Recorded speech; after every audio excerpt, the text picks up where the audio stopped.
I opened the email while standing in the kitchen, a warm cup of coffee still in my hand. Then I saw the new rent number, and my chest tightened without warning. I read it again, hoping I had missed something or misunderstood a number. But I hadn't. The rent had gone up again. In the living room, Mira was building a small fort out of cushions, laughing to herself. The house felt warm, but my thoughts were already somewhere else, counting. I looked out the window and noticed the neighbor putting up new decorations. A quiet question came to me: how much longer could we stay here? My name's Clara, and over the past few months, I've started to notice something shifting. It's no longer just about saving, it's about holding on to the place we call home.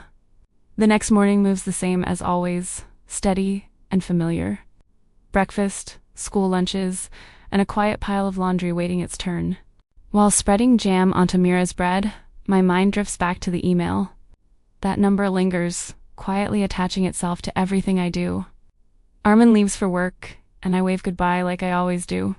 My smile stays in place, even as my thoughts begin recalculating the monthly budget.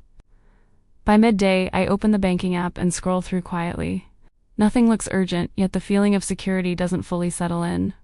I go through each expense line by line: electricity, insurance, fuel, groceries. And now the rent sits there, higher than before. None of it feels excessive or unnecessary.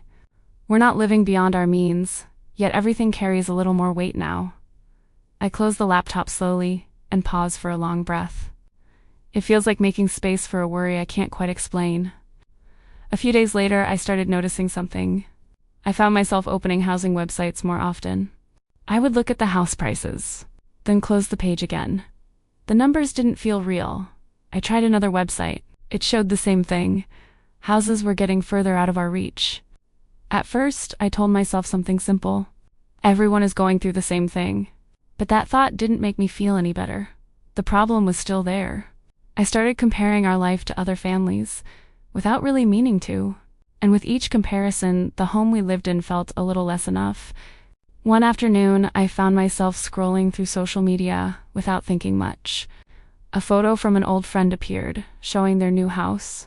I felt happy for them, genuinely happy in that moment, but something else quietly surfaced underneath it. It felt like being left behind, like we hadn't reached where we were supposed to be.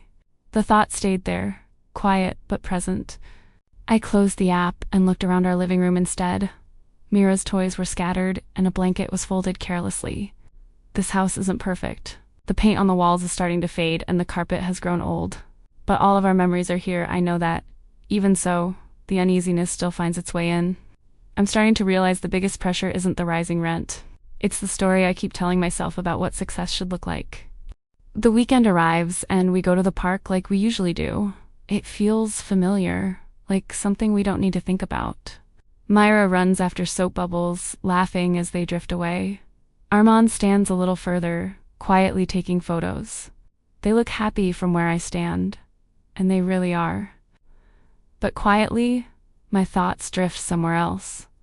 I start wondering what will happen if the rent rises again. What if the owner decides to sell this place one day? The thought comes without warning. What if we suddenly have to move without time to prepare? The question lingers longer than I expect. In the middle of their laughter, I carry a quiet fear no one else can see. It stays with me, even here. That night, I moved slowly around the living room, putting things back where they belonged. The quiet felt ordinary, like any other evening.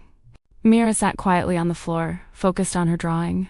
I noticed how still she was, completely absorbed. I glanced at her paper and saw a simple house, with 3 figures standing in front.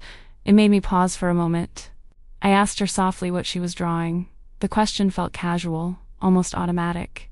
Mira smiled and said it was her favorite house. Her answer came easily, without hesitation. I let out a small laugh and reminded her we had lived somewhere else before. It felt like a simple correction. She answered quietly that in this house, Mama and Papa are there every day. I stayed still, holding her words in the silence. That sentence kept echoing in my mind that night. It stayed there quietly, repeating itself without asking. I looked again at the drawing Mira made.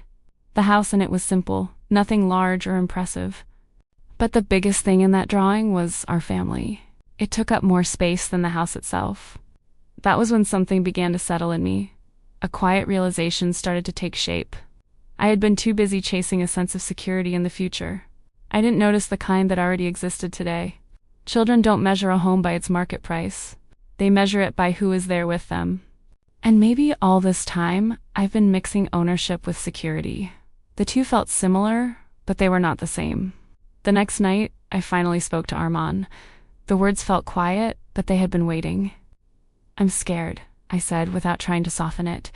It came out simpler than I expected. Armand looked at me, trying to understand.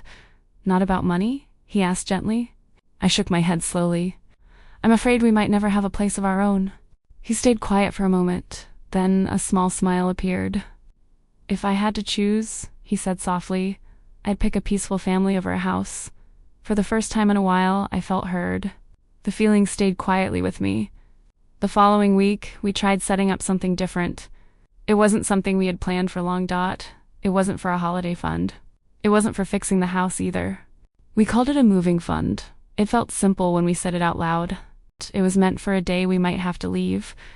Not a plan, just a possibility. The amount was small. But somehow it felt calming to have it there. Because now, we had something that looked like a plan. Not just a quiet fear sitting in the background. I slowly stopped checking housing listings every night. And started noticing the home right in front of me. I still hold on to the idea of having a home someday. That dream hasn't really gone anywhere. But I don't feel like trading today's peace for something that may or may not come tomorrow. I'm trying to sit with what I have right now. I'm realizing that safety isn't only about owning a house. Sometimes it looks like an emergency fund, honest conversations, and people who stay. If this feels close to your life, I'm glad you're here with us in Clara's family journal. Maybe we're learning the same things, slowly. I've been wondering about you too. Are you renting or living in your own home? And what makes you feel safe where you are now?